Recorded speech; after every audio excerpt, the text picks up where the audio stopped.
폴란드에서 놀라운 일이 벌어지고 있습니다. 한국의 배터리 기술, 동유럽의 심장을 사로잡다.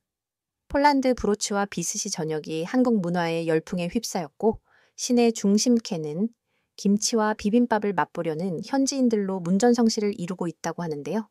이 모든 사태의 시작점에는 한 폴란드 여대생이 있었고 그녀가 입사한 한국 기업은 지금 이 시각을 통해 한국 기업은 지금 9,500명의 직원을 고용한 지역 최대 기업이 되었습니다. 어제까지 지도에서 찾기 힘든 나라로 불리던 한국이 오늘은 유럽의 미래를 책임지는 기술 강국으로 불리며 폴란드 방송국이 뉴스를 중단하고 한국 특집을 내보낼 정도가 됐다고 하는데요. 도대체 어떻게 한국이 폴란드의 전통 도시를 제2의 한국으로 바꿔놓을 수 있었을까요? 이야기를 전하는 서은비에게 여러분의 좋아요와 구독은 가장 큰 응원이 됩니다. 한국 기업이 폴란드 사회를 뒤흔든 놀라운 이야기 바로 시작하겠습니다. 브루츠와프, 제가 태어나고 자란 폴란드의 오래된 도시입니다. 40년 넘게 살아오며 한 번도 떠나본 적 없는 제 고향이죠. 석조 건물과 오래된 광장, 익숙한 교회 종소리가 어우러진 이곳은 언제나 변함없는 안식처였습니다. 하지만 요즘 들어 낯선 기운이 도시를 감싸고 있어요. 처음엔 작은 변화였습니다. 도시 외곽에 들어선 커다란 공장 건물, 간판에 적힌 LG 에너지 솔루션이란 이름, 한국 회사예요. 딸 카롤리나가 신기해하며 말하던 날이 생각납니다. 이제 중앙광장에서도 변화가 느껴져요. 예전에는 폴란드 전통 음악이 흘러나오던 카페에서 요즘은 이상한 노래가 흘러나옵니다. 엄마 이거 K-팝이에요. 한국 음악이죠. 젊은이들은 그 리듬에 맞춰 춤을 추기도 하는데 저는 그저 어리둥절할 뿐이에요. 더 놀라운 건 주말 시장입니다. 우리 전통 음식 옆에 김치라는 붉은 음식이 자리 잡았어요. 처음 봤을 때는 우리 양배추 절임과 비슷하다고 생각했는데 맛보니 너무 매워서 물을 벌컥벌컥 마셨답니다. 이게 한국인들이 매일 먹는 음식이라고요? 대단하네요. 어느 날은 광장에서 한복이라는 전통 의상을 입은 소녀들이 사진을 찍고 있다군요. 화려한 색상의 옷자락이 바람에 나부끼는 모습이 마치 그림 같았어요. 대박. 요즘 우리 도시가 완전히 달라졌어. 기분 나쁘지 않아. 헬릭 바르토즈 퇴직한 공무원으로 우리 지역 커뮤니티 대표예요. 언제나 고집이 센 사람이었죠. 이젠 우리 도시가 우리 것이 아니야. 헬릭은 마을 모임에서 항상 불만을 터뜨립니다. 뉴스 시간에도 한국 이야기만 해 이게 말이 되냐고 헬릭의 말에 고개를 끄덕이는 이유들도 있어요. 특히 나이 든 사람들은요. 하지만 젊은이들은 달라요. 새로운 변화에 기대감을 품는 듯합니다. 40년간 변하지 않던 우리 도시가 이제는 한국 거리가 되어 가고 있어요. 밤에도 켜져 있는 LG 로고는 마치 우리의 일상을 바꾸는 신호탑. 하지만 동시에 우리 도시를 세계 속으로 이끄는 빛이 하필 동양의 작은 나라에서 와야 했다는 사실, 이 저를 혼란스럽게 했습니다. 우리 아파트 단지에는 한국인 가족도 몇 이사 왔어요. 매일 아침 공손하게 인사하는 모습, 이 인상적이에요. 처음엔 경계했지만 아이들이 학교에서 친구가 되면서 조금씩 가까워지고 있답니다. 그래도 마음 한 구석이 불편해요. 40년 동안 한결같던 고향이 이렇게 빠르게 바뀌어가는 게 당황스럽기도 하고 서운하기도 하고 창문 너머로 불빛이 반짝이는 LG 공장이 보입니다. 밤에도 쉬지 않고 돌아가는 이 공장이 우리 브로츠 워프를 어떻게 바꿔놓을지 솔직히 두렵기도 합니다. 괜찮아질 거예요, 엄마. 카롤리나는 이렇게 말하지만 과연 그럴까요? 우리가 알던 브로츠 워프는 이제 추억 속으로 사라지는 걸까요? 이런 생각을 하면 가슴이 아파요. 하지만 달리 어떻게 할 수도 없는 노릇이죠. 인생은 변화라고들 하지만 너무 빠른 변화는 마치 폭풍처럼 느껴져요. 저는 그저 이 폭풍 속에서 중심을 잡고 서 있을 뿐입니다. 엄마, 저 합격했어요. 카롤리나가 들어오자마자 큰 소리로 외쳤어요. 오랜만에 보는 딸아이의 환한 얼굴에 저도 덩달아 기뻤습니다. 어디에 합격했다는 건 이 LG 에너지 솔루션에서 진행하는 대학생 인턴 프로그램이요. 전기 이동성 전공자 중에서 몇 명만 뽑는데요. 카롤리나는 브로츠워프 공대에서 전기 이동성을 전공하고 있어요. 전기차 배터리와 관련된 학문이랍니다. 솔직히 딸이 무엇을 공부하는지 정확히 이해하지 못하지만 요즘 각광받는 분야라고 하더군요. 축하한다, 우리 딸. 하지만 한국 회사라니 괜찮은 거니 제 마음속에 불안함이 스멀스멀 올라왔어요. 낯선 외국 기업이라니, 게다가 아시아 회사잖아요. 엄마 LG는 세계적인 기업이에요. 여기 브로츠워프 공장은 유럽 최대 전기차 배터리 생산기지라고요. 믿기 힘들겠지만 구부 500명이나 일하고 있대요. 카롤리나의 눈은 별처럼 반짝였어요. 그게 다가 아니에요? 성적 우수자는 한국 본사에서 연수도 받을 수 있대요. 서울이요, 엄마. 제가 꼭 도전해 볼 거예요. 서울이라니 지구 반대편 낯선 도시까지 가겠다고 가슴이 철렁 내려앉았어요. 딸아이가 언젠가 떠나리라 생각은 했지만 하필 한국으로 몇 년 전만 해도 지도에서 눈여겨보지 않았던 나라가 이제는 우리 딸의 미래를 이끄는 나라가 되었다니, 세계의 질서가 뒤바뀐 것 같은 이 현실에 마음이 복잡했습니다. 한국이라는 나라는 대체 어떤 힘을 가진 걸까요? 카롤리나, 그렇게 멀리 갈 필요가 있을까? 우리 브로츠워프에도 좋은 회사 많잖니? 엄마 세상은 넓어요. 폴란드를 넘어 더 큰 세상을 보고 싶어요. 한국은 기술 강국이에요. 새로운 것을 배울 기회라고요. 현관문 벨이 울렸어요. 이웃집 마리아였습니다. 에바 카롤리나가 LG에 합격했다면서 온 동네가 놀라워하고 있어 마리아의 말에 놀랐어요. 벌써 소문이 퍼진 걸까요? 혹시 한국에 대해 걱정하고 있니? 내 조카도 거기서 일해. 처음엔 걱정했지만 지금은 매우 만족하고 있어. 그 사람들 참 친절하대. 마리아가 돌아간 후 부엌에서 저녁을 준비하며 생각에 잠겼어요.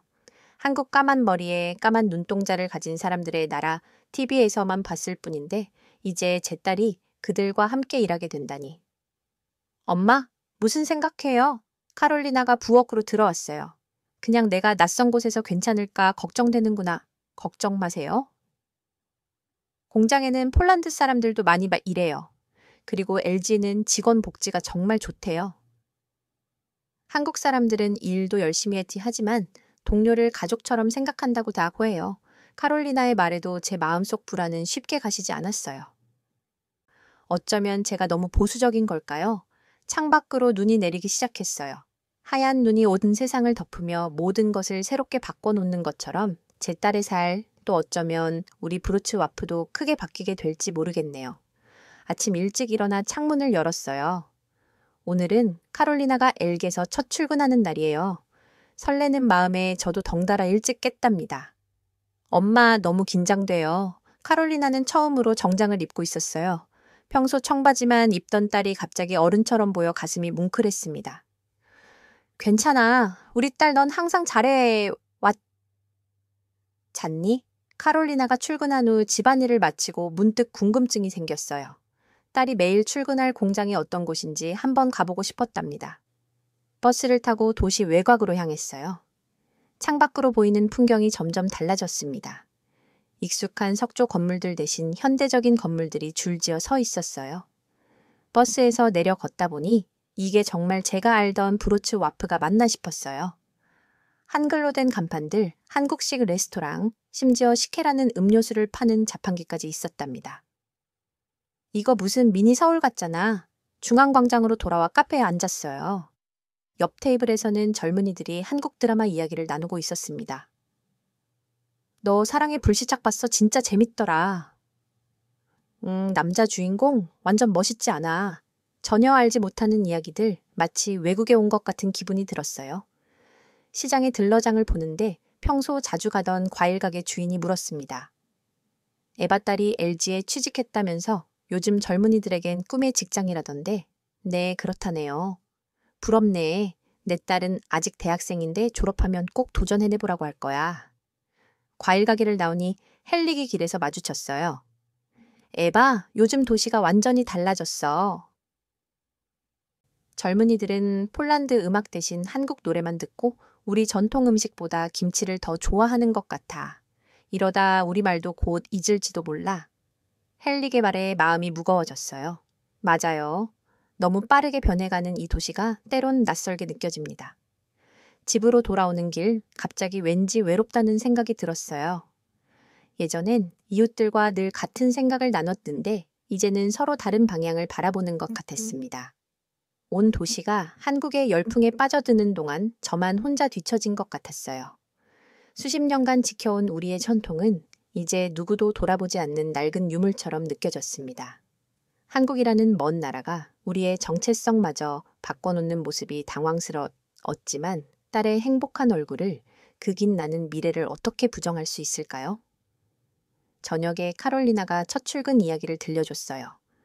눈을 반짝이며 말하는 딸의 모습에 미소가 지어졌지만 한편으론 딸과도 점점 멀어지는 것 같아 마음이 아팠습니다. 엄마, 거기 사람들이 얼마나 친절한지 몰라요. 이정현 매니저라고 폴란드어도 완벽하게 하시는 분이 계세요. 저한테 모르는 거 있으면 언제든 물어보라고 하셨어요. 그래, 다행이구나. 카롤리나가 잠든 후 조용한 부엌에 앉아 창밖을 바라봤어요. 도시의 불빛들이 예전과 같은데 왜 모든 게 이렇게 달라진 걸까요? 이제 저는 이 변화의 흐름 속에서 혼자만 멈춰 서 있는 것 같았습니다. 외롭고 소외된 기분이었어요. 그날은 평범한 저녁이었어요. 카롤리나는 야근이라 집에 없었고 저는 이웃 안나와 함께 저녁 뉴스를 보기로 했습니다. 폴란드의 정치 상황이 복잡해져서 매일 뉴스를 챙겨봤거든요. 8시 뉴스 시작할 시간 이내 TV를 켰는데 평소와 달리 낯선 음악이 흘러나왔어요. 화면에는 화려한 의상을 입은 젊은이들이 춤을 추고 있었습니다. 이게 뭐지? 채널이 잘못된 건가?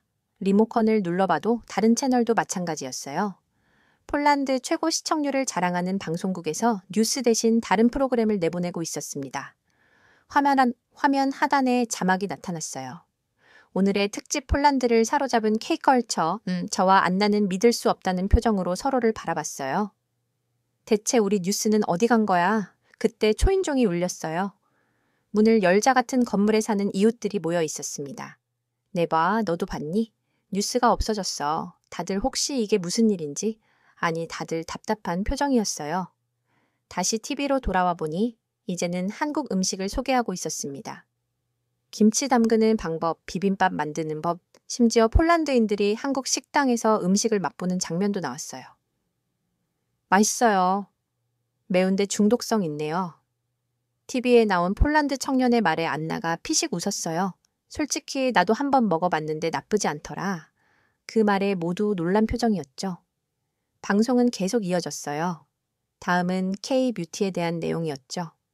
폴란드 여성들이 한국 화장품을 사용하며 감탄하는 모습, 피부 관리법을 배우는 장면들, 그리고 가장 놀라운 건 K-문화 코너였어요. 방송에서는 한국 작가 한강의 채식주의자와 흰이라는 소설을 집중적으로 다뤘습니다. 딸이 입던 책, 그 채식주의자 한강 카롤리나의 책장에서 본 적 있는 책이었어요. 방송에서는 한강 작가가 전 세계적으로 인정받는 작가라고 소개했습니다. 특히 놀라웠던 건 흰이라는 소설, 이 바르샤바를 배경으로 하고 있다는 사실이었어요. 자, 한국 작가가 우리 폴란드의 수도를 소설의 배경으로 삼았다니 이거 완전 문화 침략 아니야? 헬릭이 언제 왔는지 TV를 보며 불만을 토했어요. 폴란드 뉴스 시간에 한국 문화만 다루다니 도대체 누가 이런 결정을 한 거예요. 하지만 방송을 보면 볼수록 저는 묘한 감정이 들었어요. 한국은 이제 단순한 외국 기업이 아니었습니다. 음식, 음악, 영화, 문화까지 하나의 문화 자체였어요. 방송이 끝날 무렵 카롤리나가 퇴근하고 돌아왔어요. 엄마, 혹시 오늘 특집 방송 봤어요? 우리 회사에서 기획한 거래요. 엘게서 방송국에 돈을 준 거니 아니요. 방송국에서 직접 기획했대요. 요즘 시청자들이 한국 문화에 관심이 많아서요. 카롤리나의 말에 잠시 말문이 막혔어요. 이제 우리 폴란드 사람들이 자발적으로 한국 문화를 찾고 있다니 TV를 끄고 창밖을 바라봤어요. 브루츠워프의 밤하늘은 여전히 같은 별들로 빛나고 있었지만 그 아래의 도시는 이미 많이 달라져 있었습니다. 엄마, 이번 주 토요일에 LG 공장 가족의 날이 있어요. 직원 가족들이 공장을 둘러볼 수 있는 행사래요. 같이 가실래요? 카롤리나의 제안에 잠시 망설였어요. 그 커다란 공장에 가다니 솔직히 겁도 났지만 딸이 일하는 곳이 궁금했습니다. 그럼 한번 가볼게. 토요일 아침 카롤리나와 함께 공장으로 향했어요. 멀리서도 보이는 커다란 건물들. 번쩍이는 유리창과 깔끔한 잔디. 밭이 인상적이었습니다. 우와, 생각보다 훨씬 크네. 입구에서 방문증을 받고 들어가자 밝은 미소를 지닌 안내원이 우리를 맞이했어요. 안녕하세요. 카롤리나 씨 어머님도 오셨군요. 환영합니다. 안내원은 폴란드어를 완벽하게 구사했어요. 놀란 제 표정을 본 카롤리나가 귓속말로 알려줬습니다. 저희 부서 이정현 매니저예요. 한국 분이시지만 폴란드어를 정말 잘하시죠. 이정현 매니저는 친절하게 우리를 안내했어요. 깨끗하고 질서정연한 생산 라인 최첨단 장비들, 집중해서 일하는 사람들 모든 것이 놀라웠습니다. 여기는 배터리셀을 만드는 곳입니다.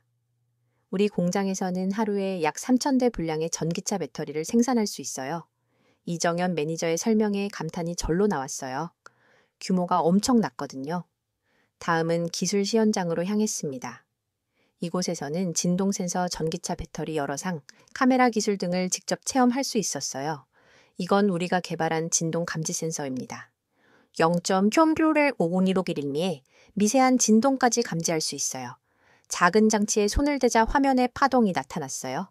숨만 쉬어도 반응하는 정밀함이 놀라웠습니다. 이건 전기차 배터리 단면이에요. 실제 작동 과정을 볼 수 있죠. 투명한 케이스 안에서 전기가 흐르는 모습이 보였어요. 마치 살아있는 생명체 같았습니다. 가장 인상적이었던 건 여러 상 카메라였어요. 제 모습이 빨강, 노랑, 파랑으로 표시되는 걸 보며 웃음이 나왔습니다. 이 기술은 배터리 생산 과정에서 품질 관리에 사용됩니다. 온도 편차가 0.1도만 있어도 감지할 수 있죠.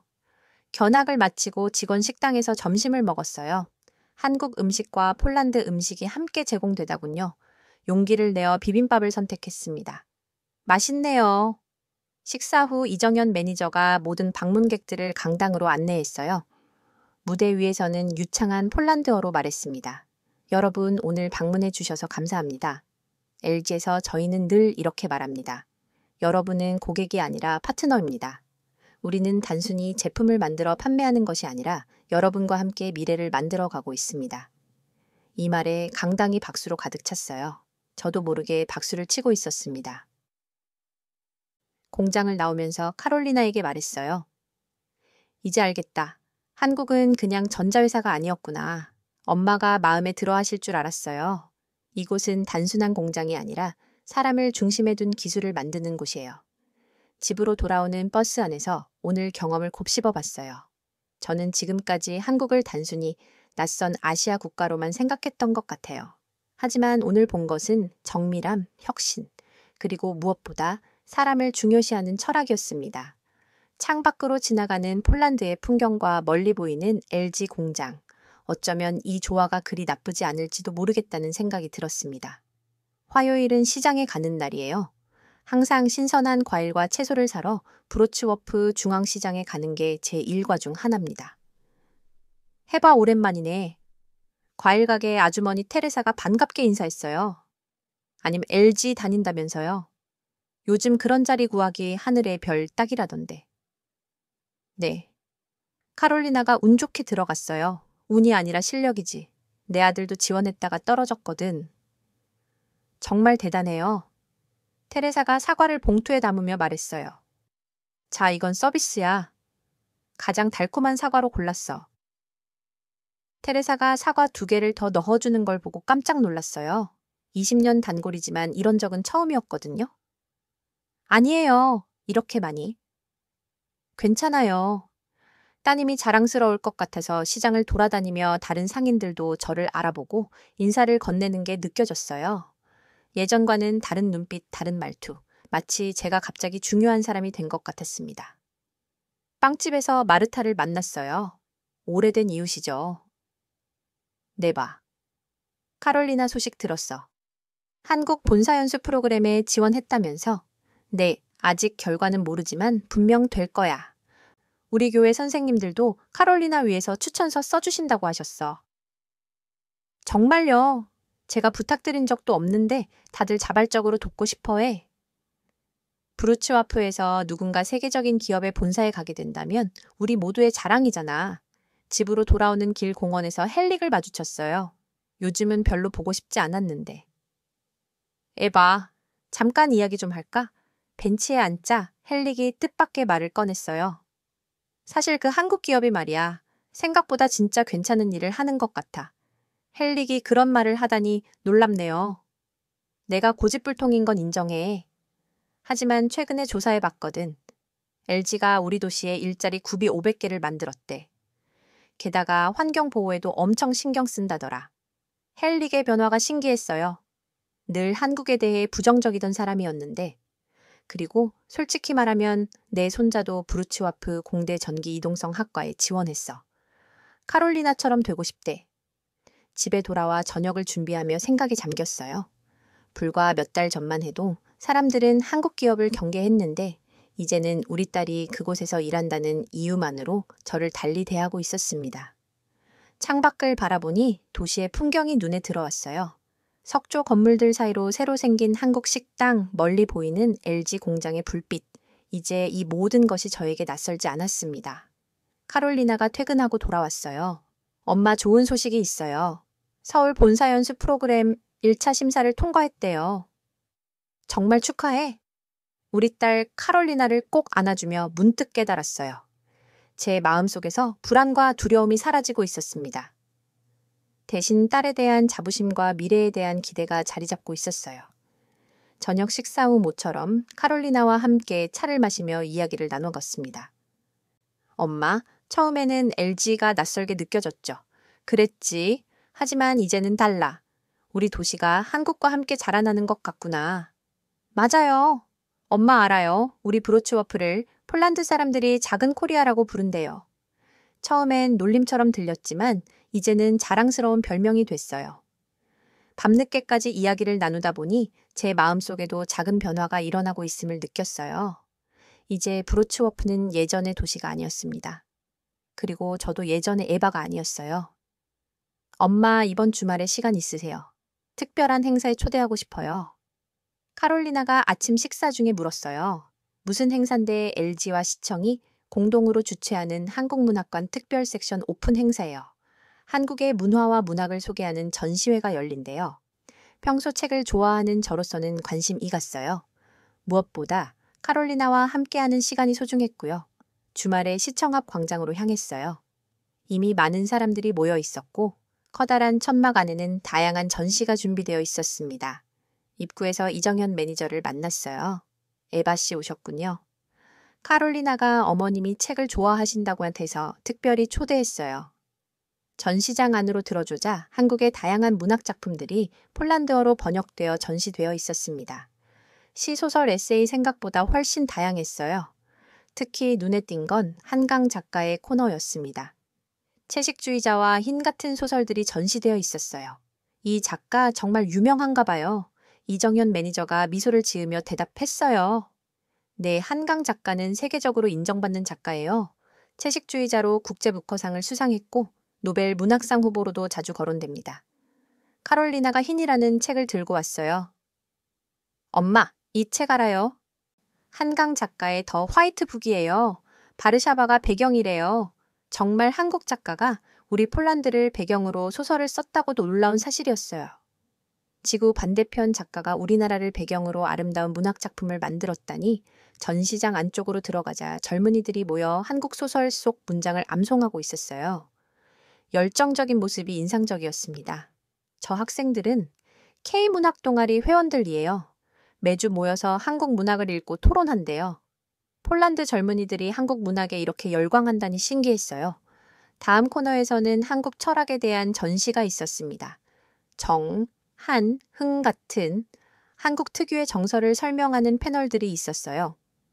전기란 무엇인가요? 이정현 매니저가 설명해 줬어요. 정은 사람 간의 깊은 유대감을 의미해요. 가족만큼 가깝게 느끼는 따뜻한 마음이죠. 한국 사람들은 직장에서도 이런 정을 중요하게 생각해요. 단순한 업무 관계를 넘어 서로를 가족처럼 여기는 거죠. 그 말이 제 마음에 와 닿았어요. 카롤리나가 항상 말하던 한국식 직장 문화 동료를 가족처럼 여긴다는 그 말이 이런 철학에서 비롯된 거였군요. 밖으로 나와 쉬는 동안 광장에서는 한국 전통 음악 공연이 펼쳐지고 있었어요. 낯선 선율이지만 왠지 마음을 울리는 음악이었습니다. 카롤리나와 벤치에 앉아 이야기를 나눴어요. 카롤리나, 내가 이렇게 한국 문화에 푹 빠져 있는 줄 몰랐구나. 처음엔 저도 그냥 취업이라는 생각으로 시작했어요. 하지만 이제는 달라요. 이건 단순한 직장이 아니라 새로운 문화, 새로운 세계와의 만남이에요. 딸을 바라보니 예전과는 다른 모습이었어요. 더 성숙해지고 시야가 넓어진 것 같았습니다. 우리 딸은 그 중심에 있구나. 이건 단순한 취업이 아니라 시대의 흐름이야. 행사가 끝나갈 무렵 특별한 순간이 있었어요. 이정현 매니저가 모든 참가자들을 모아놓고 폴란드어로 시를 낭독했습니다. 한국 시인의 작품을 완벽한 발음으로 읽어내는 모습에 모두가 감동했어요. 집으로 돌아오는 길 카롤리나가 조용히 말했어요. 엄마 서울 연수 최종 합격했어요. 다음 달에 한국에 가게 됐어요. 순간 가슴이 철렁했지만 이상하게 두려움보다는 기대감이 더 컸어요. 축하해, 우리 딸 정말 자랑스럽구나. 그날 밤 창가에 앉아 생각에 잠겼어요. 한국, 이제는 그저 지도 위의 작은 나라가 아니었습니다. 문화, 기술, 철학이 담긴 나라. 그리고 이제 제 딸이 직접 경험하게 될 세계였어요. 폴란드의 밤하늘 아래 브로츠워프와 서울이 어쩌면 그리 멀지 않은 것 같다는 생각이 들었습니다. 출국 전날이었어요. 카롤리나의 가방은 이미 다 쌓여 있고 여권과 비행기 표도 준비됐습니다. 내일이면 제 딸은 지구 반대편 서울로 떠나게 됩니다. 엄마 긴장되네요. 한국말도 잘 못하는데 걱정 마. 너는 항상 잘해 왔지 않니? 거기서도 분명 잘할 거야. 식탁에 앉아 마지막 저녁 식사를 함께 했어요. 특별히 김치찌개를 만들어 봤습니다. 지난주 한국식품점에서 배운 대로요. 와, 엄마 정말 맛있어요. 진짜 한국 맛이에요. 카롤리나의 칭찬에 뿌듯했어요. 불과 몇 달 전만 해도 김치를 먹고 물을 벌컥벌컥 마셨던 제가 이제는 김치찌개를 만들다니. 다음 날 아침 우리는 LG 공장 앞으로 갔어요. 회사에서 공항까지 직원들을 위한 셔틀버스를 준비했거든요. 공장 앞은 마치 작은 축제 현장 같았어요. 연습 프로그램에 선발된 직원들과 그 가족들, 회사 동료들이 모여 있었습니다. 우리가 도착하자 이정현 매니저가 반갑게 맞아주었어요. 에바 씨 오셨군요. 카롤리나를 잘 부탁드립니다. 저보다 당신이 더 잘 챙겨주실 것 같은데요. 주변을 둘러보니 이제는 낯설지 않은 풍경들이 눈에 들어왔어요. 한글 간판 식혜 자판기, 그리고 스피커에서 흘러나오는 K-팝 음악, 갑자기 익숙한 목소리가 들렸어요. 에바 헨릭이었어요. 손자와 함께 오고 있었습니다. 헨리, 여긴 어쩐 일로 카롤리나 배웅하러 왔지. 우리 브루츠워프의 자랑인데 내가 빠질 수 있겠어. 헨릭의 손자 마렉이 카롤리나에게 다가갔어요. 선배님, 저도 내년에 꼭 연수 갈게요. 조언 좀 부탁드려도 될까요? 물론이지. 열심히 하면 넌 꼭 될 거야. 마렉의 표정이 밝아졌어요.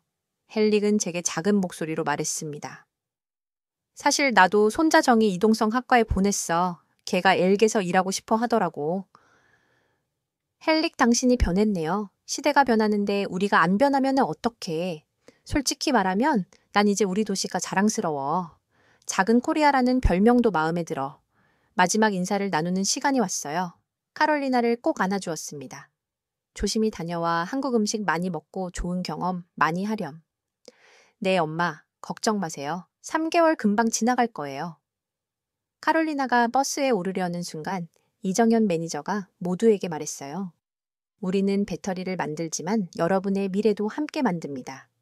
카롤리나와 여러분은 이제 폴란드와 한국을 잇는 다리가 될 거예요. 버스가 떠나고 사람들이 하나둘 흩어졌어요. 저는 잠시 공장 앞에 서서 생각에 잠겼습니다. 1년 전만 해도 저는 이 변화를 두려워했어요. 낯선 기업, 낯선 문화가 우리 도시를 침범한다고 생각했지요. 하지만 이제는 달라요. 집으로 돌아가는 길 시장에 들러장을 봤어요. 과일 가게 테레사가 물었습니다. 카롤리나 잘 보냈어? 응, 방금 배웅했어. 걱정 마. 우리 도시의 자랑이잖아. 카롤리나는 분명 멋지게 해낼 거야. 집에 도착해서 창밖을 바라봤어요. 브로츠와프의 풍경은 여전히 아름다웠습니다.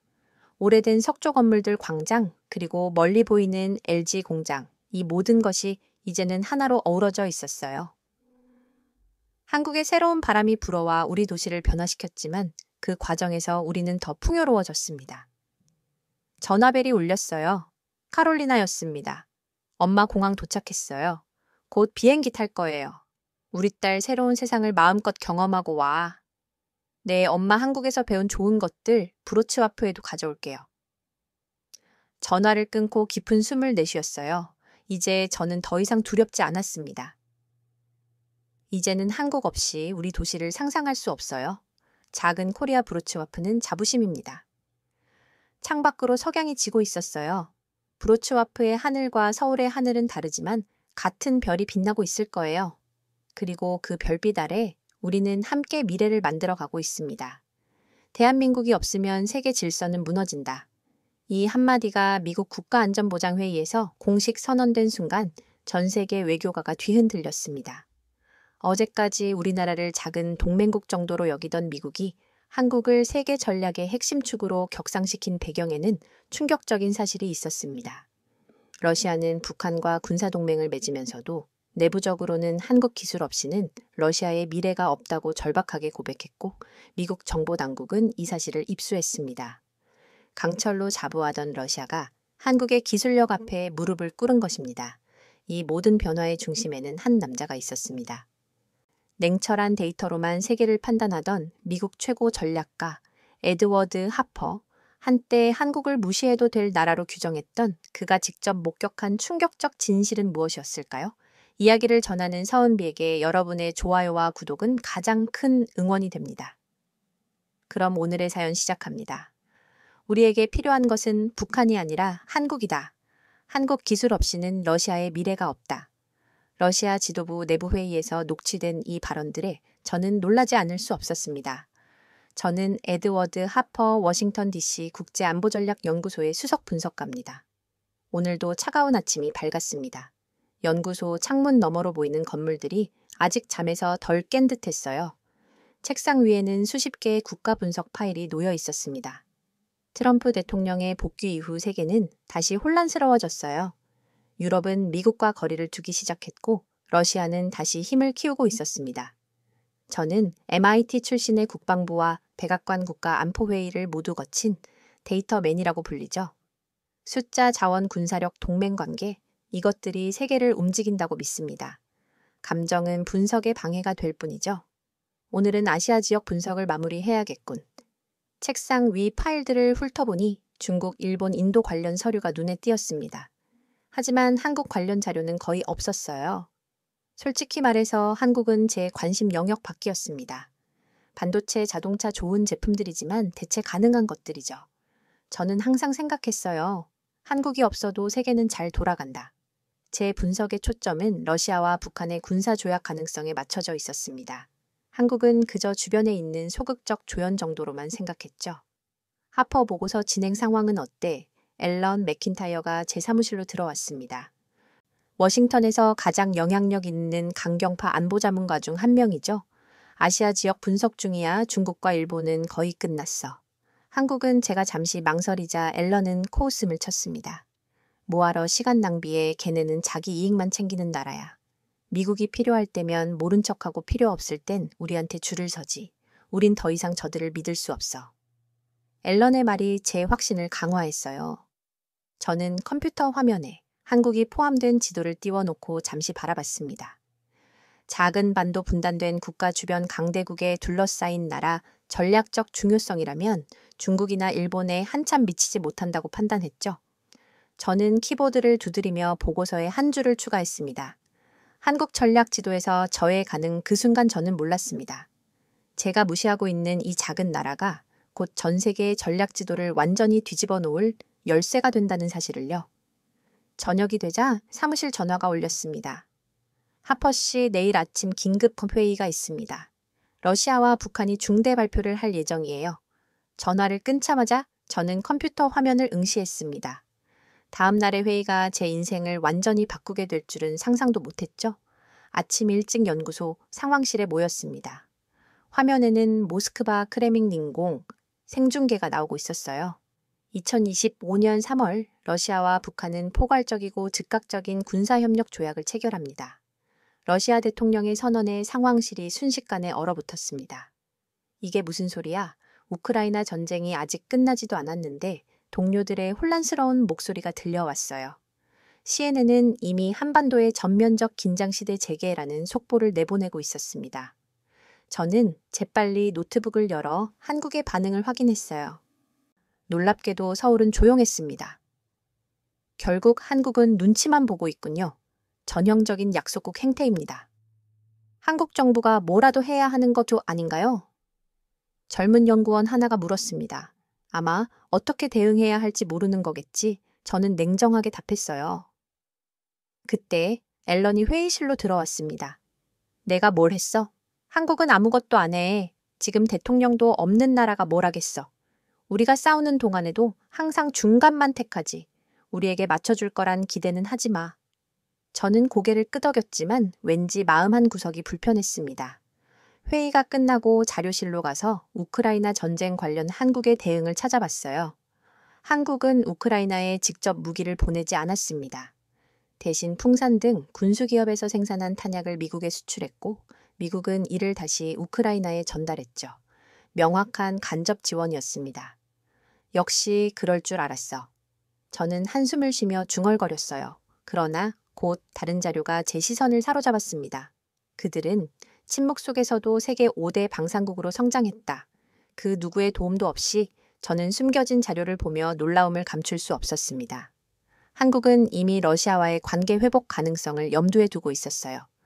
북극 항로 개척 에너지, 공급선 확보 급지 인프라 참여 등으로 러시아 내부에서도 실질적 파트너로 다시 부상 중이라는 내용이었죠. 이건 또 뭐지? 저는 혼란스러웠습니다.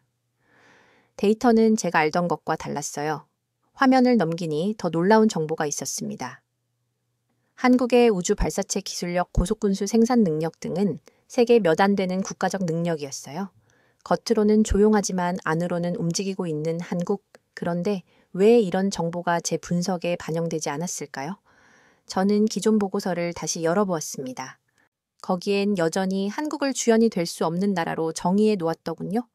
뭔가 놓치고 있나 처음으로 제 분석에 의심이 들기 시작했습니다. 그날 밤 상원 군사위원회에서 한국의 대응을 질타하는 기사를 보며 저는 생각에 잠겼어요. 만약 한국이 전략적으로 믿을 수 없는 나라라면 왜 러시아와 북한은 이런 도발적인 조약을 체결한 걸까요? 단순한 군사동맹 이상의 무언가가 있어 보였습니다. 궁금증을 참지 못한 저는 상사에게 전화를 걸었어요. 서울로 출장을 가야겠습니다. 직접 확인할 게 있어요. 출장을 준비하는 동안 세계 각국의 반응이 뉴스를 도배했습니다. 하지만 정작 가장 궁금한 건 러시아 내부의 속사정이었어요. 수십 년간 정보기관에서 일한 제 친구 마이크라에게 연락했습니다. 러시아 내부 상황에 대해 알고 있는 거 있어. 공식적으로 말할 수 없지만 크레빈 내부에서 뭔가 움직임이 있어. 북한과의 조약 이면에 다른 목적이 있는 것 같아. 저는 그 순간 미처 몰랐습니다. 모스크바 크레빈 지하 전략 회의실에서 어떤 일이 벌어지고 있는지를요. 북로 군사조약 발표 직후 러시아의 외교안보 수뇌부가 크레빈 지하 회의실에 긴급 소집되었습니다. 표면적으로는 북핵 억제와 군사공조가 의제였지만 실제 회의의 핵심은 전 후보건 전략이었어요. 러시아의 경제는 정체되고 물류는 마비되고 소비재 공급망은 붕괴 직전이었습니다. 중국은 러시아 시장을 저가 제품으로 잠식하고 있었고 유럽은 완전히 등을 돌린 상태였죠. 이 상황을 돌파할 카드가 필요했습니다. 조용히 입을 영원 산업부 차관이었어요. 삼성, 현대, 나비엔, 오리온, 우리는 이미 겪었습니다. 한국 없이 이 나라 돌아가지 않았어요. 삼성 냉장고가 없어지자 모스크바 전체가 난리가 났습니다. 중국산으로 대체했더니 2달 만에 절반이 고장났죠. 외무장관이 서류를 넘기며 덧붙였습니다. 한국과 단절된 이후 러시아 소비자 불만은 최고조에 달했습니다. 중국산 보일러가 고장나고 독일차는 수리할 수 없게 됐어요. 우리에게는 조약이 아니라 실질적 보건 파트너가 필요합니다. 안보위원장이 책상을 내리쳤습니다. 북한이 아니라 한국입니다. 지금 우리에게 필요한 국가는 한국뿐이에요. 잠시 침묵이 흘렀고 한 장의 도표가 회의실 스크린에 떴습니다. 최근 러시아 내 외국 기업 신뢰도 순위 1위, 삼성전자 2위, 현대차 3위, 경동나비엔 러시아 국민의 기억은 배신하지 않습니다. 도움 준 나라, 책임진 나라, 함께 웃고 울었던 나라 한국뿐입니다. 러시아인들이 가장 그리워하는 것이 무엇인지 아십니까? 설문조사 결과 1위가 신라면이었습니다. 모두가 웃음을 터뜨렸지만 그 웃음 속에는 쓸쓸함이 묻어 있었습니다. 크레빈 회의실은 더 이상 군사분석 이 아닌 전략적 갈망으로 가득 찼습니다. 북한과 조약을 맺으면서도 실속은 한국과의 재결합을 노리고 있었던 거죠. 러시아는 이제 알고 있었습니다. 우리가 얼마나 어리석었습니까? 진정한 강국은 핵무기가 아니라 일상을 지배하는 기술에 있었는데 안보위원장의 말에 회의실이 무거운 침묵에 잠겼습니다. 한국 없이는 미래도 없다. 이런 내부 상황을 전혀 모른 채 저는 서울행 비행기에 몸을 실었습니다. 16시간의 긴 비행 동안 저는 한국에 대한 자료를 다시 검토했어요. GDP는 세계 12권, 수출 규모는 6위 반도체, 조선자동차, 디스플레이, 세계 선두 숫자만 보면 분명 인상적인 나라였습니다. 하지만 저는 여전히 의구심이 들었어요. 과연 이 나라가 미국과 러시아 사이에 판도를 바꿀 만큼 중요할까? 비행기가 인천공항에 착륙했을 때 저는 예상치 못한 광경을 마주했습니다.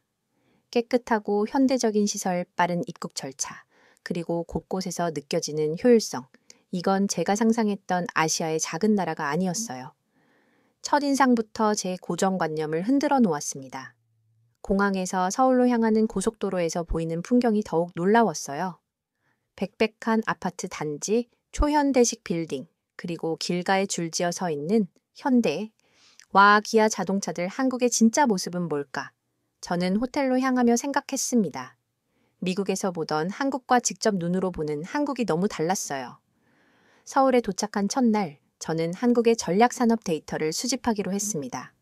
서울 데이터센터에서 받은 보고서는 제 생각을 완전히 바꿔놓았어요.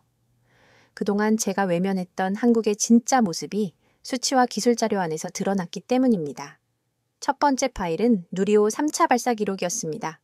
총 8기 위성 중 7기 성공적 분리, 완전 자력개발 발사체부터 엔진 위성체 관제까지 100% 국산 기술 페이지를 넘길 때마다 저도 모르게 혼잣말이 나왔어요.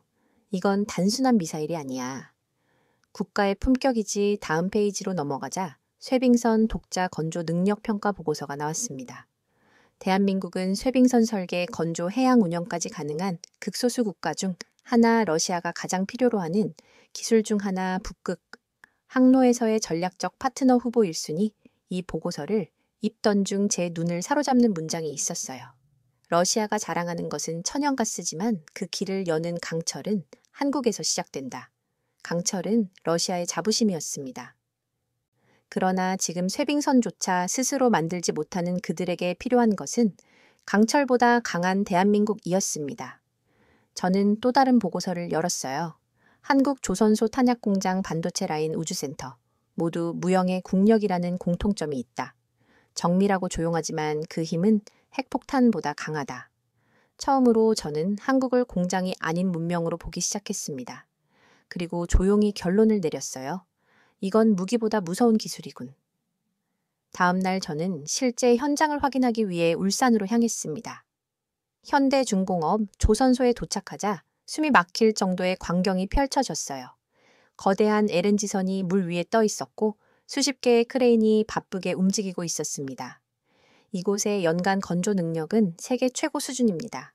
한 해 동안 이곳에서만 수십 척의 초대형 선박이 바다로 나갑니다. 안내하는 직원의 말에 저는 귀를 의심했어요. 수십 척이 만들어져서 매년 바다로 나간다고요? 네, 쇠빙선도 여기서 만들죠. 러시아가 쓰는 쇠빙선도 저희가 설계했습니다. 저는 그 말을 듣고 머릿속이 복잡해졌어요. 러시아는 북한과 군사동맹을 맺었지만 실제로는 한국의 기술이 필요한 상황이었습니다. 울산에서 고흥으로 이동해 나로우주센터를 방문했어요. 누리호 발사대 앞에 서자 가슴이 띠치였습니다.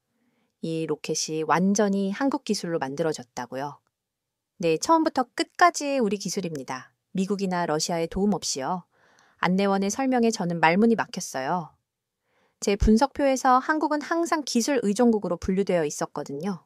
하지만 눈앞의 현실은 달랐습니다. 고흥에서 대전으로 이동해 한국의 방산업체를 방문했어요. 이곳에서 생산되는 탄약은 나토 기준을 충족하며 생산 속도는 미국보다 빠릅니다. 저는 믿기지 않았습니다. 어떻게 이런 기술을 갖추게 되었나요? 필요했으니까요. 우리는 항상 빠르게 배워야 했습니다. 살아남기 위해서죠.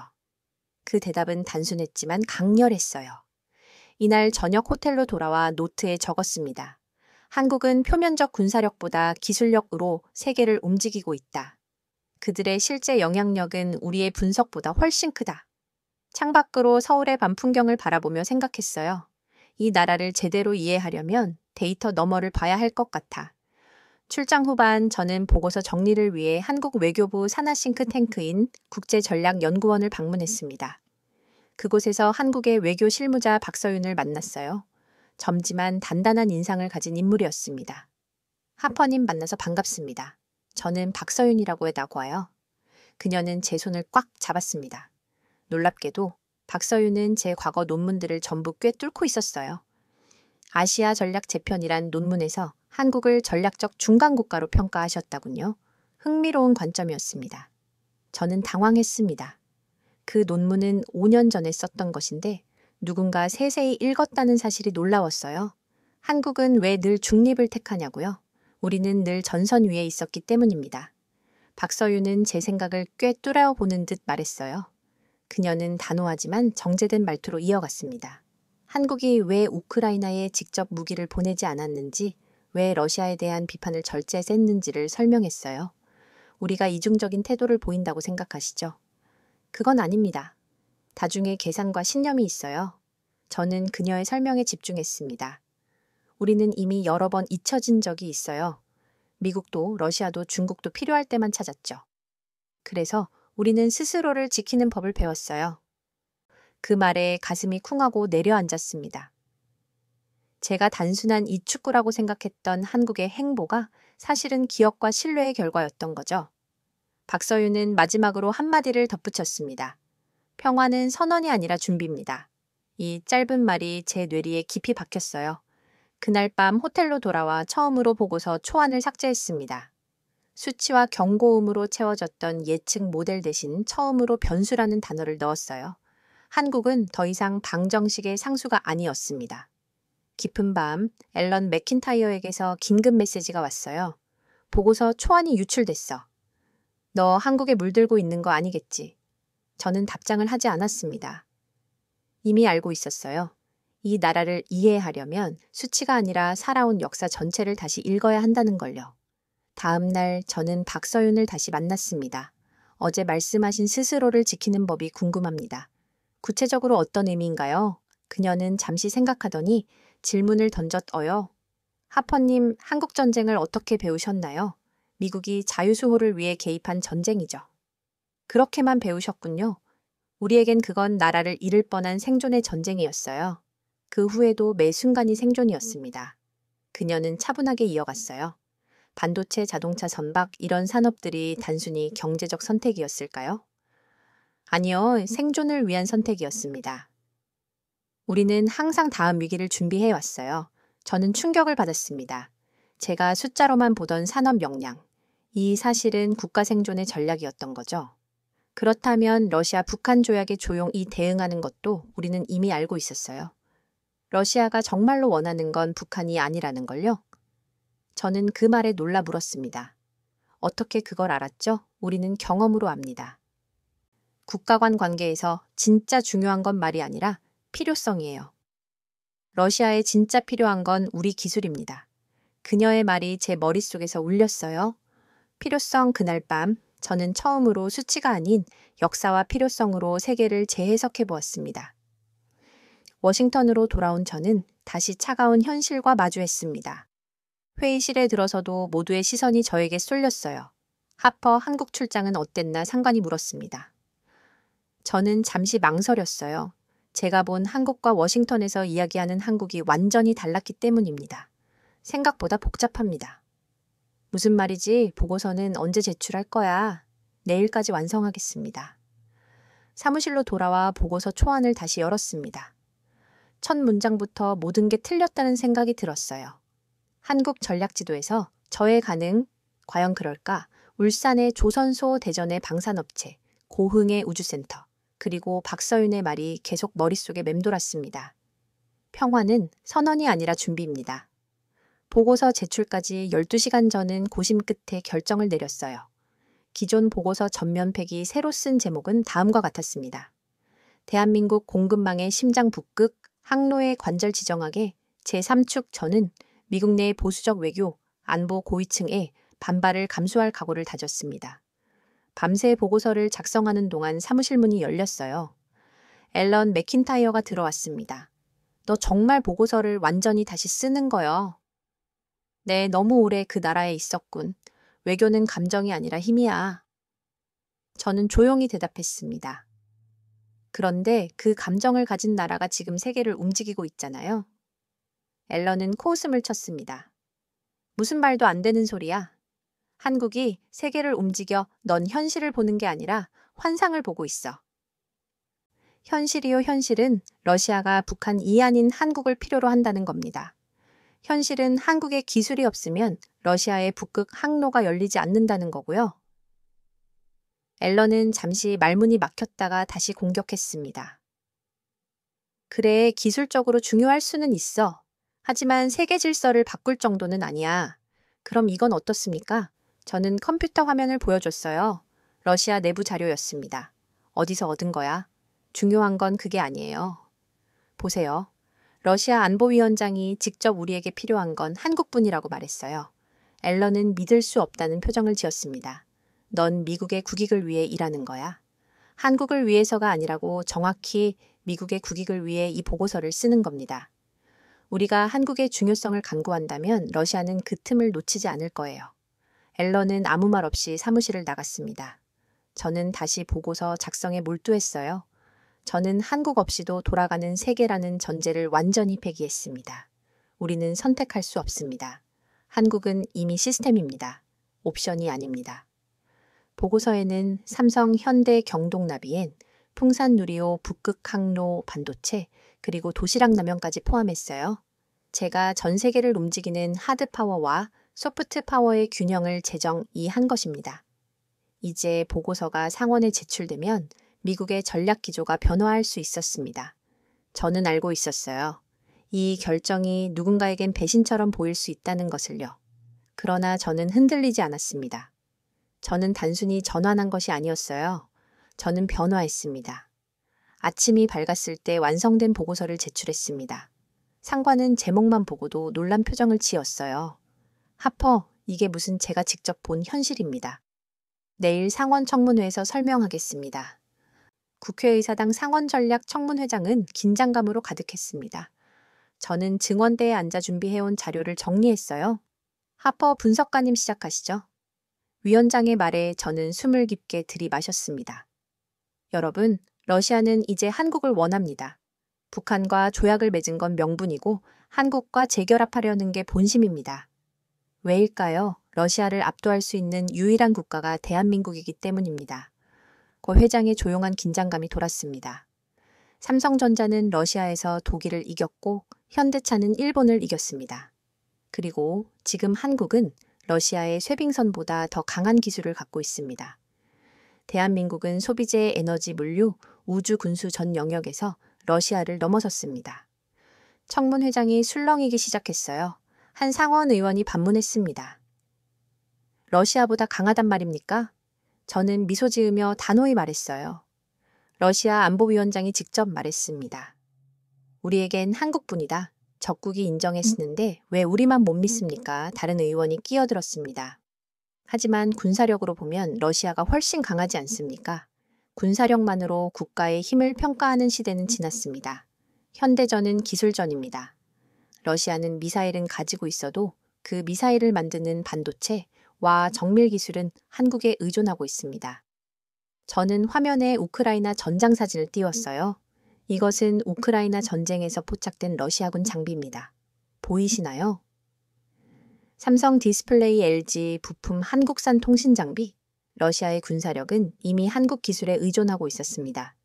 청문회장이 완전히 조용해졌어요. 더 놀라운 사실은 러시아의 경제 회복 계획에서 가장 많이 언급된 국가가 한국이라는 점입니다. 그들이 가장 원하는 것은 삼성의 복귀 현대차의 공장, 재가동 한국 건설사들의 시베리아 개발 참여입니다. 저는 마지막 슬라이드를 보여줬어요. 이것은 러시아 정부 내부 문서에서 추출한 단어빈도 분석입니다. 북한이라는 단어는 38번 등장했지만 한국은 107번 등장했습니다. 이게 무엇을 의미하는지 분명하지 않습니까? 상원 의원들 사이에서 웅성거림이 일어났습니다. 저는 마지막 결론을 내렸어요. 우리가 한국을 단순한 동맹국으로만 본다면 우리는 세계 질서의 새로운 축을 놓치게 될 것입니다. 한국은 이제 단순한 제조국이 아닙니다. 그들은 기술 문명의 중심 글로벌 공급망의 심장, 그리고 지정학의 새로운 축입니다. 청문회가 끝나고 기자들이 몰려왔어요. 하퍼 씨, 이런 발표는 기존 미국의 아시아 전략과 완전히 다른데 개인적 소신인가요? 아닙니다. 데이터와 현실에 기반한 분석입니다. 제가 직접 눈으로 본 현실이에요. 그날 저녁 국무부는 한국과의 전략협력안을 3단계로 나누어 추진하기로 결정했습니다. 뉴스 헤드라인은 이렇게 바뀌었어요. 세계 최강 대한민국, 이번엔 러시아도 인정했다. 저는 TV 화면을 보며 작은 미소를 지었습니다. 수치와 군사력만 보던 제가 이제는 신뢰와 기술이라는 렌즈로 세계를 바라보게 되었으니까요. 그날 밤 앨런에게서 문자가 왔습니다. 내가 맞았을지도 모르겠다. 작은 인정이었지만 큰 변화의 시작이었습니다. 몇 주 후 저는 연구소 옥상에서 혼자 밤을 보내고 있었습니다. 포토맥 강은 고요히 흐르고 멀리서는 작은 불꽃놀이가 터졌어요. 어린이날 행사일까, 늦은 졸업 축하일까. 저는 한국 출장 때 받은 선물을 꺼냈습니다. 도시락 라면이었어요. 아직도 도시락이라는 이름이 낯설게 정겹게 느껴졌습니다. 뜨거운 물을 부으며 조용히 중얼거렸어요. 사람들은 웃겠지. 라면 하나에 이러냐고 하지만 그걸로 러시아가 버텼고 내가 깨달았어. 한국에서의 기억이 물결처럼 밀려왔습니다. 누리호 발사 기록, 조선소 설계도, 보일러 수출 실적 모든 데이터가 제 뇌속을 다시 흘러갔어요. 그러나 제 가슴에 남은 건 박서윤의 한마디였습니다. 평화는 말이 아니라 준비입니다. 저는 마침내 제가 왜 흔들렸는지 알게 되었어요. 한국은 군사도 아니고 감성도 아니었습니다. 신뢰를 잊지 않는 나라, 끝까지 책임지는 나라, 그게 저를 바꾼 거였습니다. 라면을 먹으며 저는 한국의 또 다른 측면을 떠올렸어요. 이 작은 라면 하나로 세계 식품 문화가 바꾸었고 러시아의 일반 시민들도 한국 음식에 의존하게 되었습니다. 탱크와 미사일보다 강한 라면의 힘, 어쩌면 이게 진짜 국력인지도 모르겠다는 생각이 들었어요. 마지막으로 저는 출장을 기념해 받은 메달을 손에 들었습니다. 메달은 이렇게 적혀 있었어요. 작지만 멈추지 않는 나라, 저는 눈을 감았습니다. 몸은 워싱턴에 있었지만 제 마음은 지금 고흥의 푸른 하늘 아래 있었어요. 그곳에서 본 누리호 발사대는 제게 깊은 인상을 남겼습니다.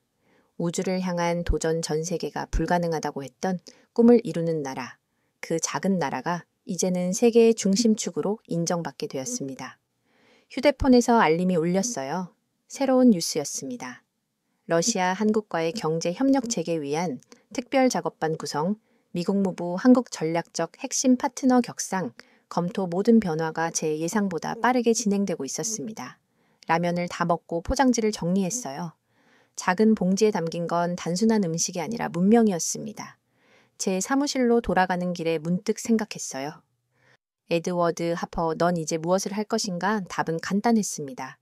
한국을 더 깊이 알아가는 것, 그리고 그 과정에서 미국도 세계도 함께 변화시키는 것. 저는 책상에 앉아 새로운 보고서를 열었습니다. 제목은 이랬습니다. 대한민국 새로운 세계 질서의 핵심 축, 이제 시작이었습니다. 네, 오늘 사연 어떻게 들으셨나요? 사연이 재밌으셨다면 구독과 좋아요, 알림 설정까지 부탁드립니다. 그럼 지금까지 사연을 전해드린 감동의학이 서은비였고요. 영상 봐주신 모든 분들 고맙습니다. 그리고 늘 감사드리고 사랑합니다. 행복하고 건강한 하루 되세요.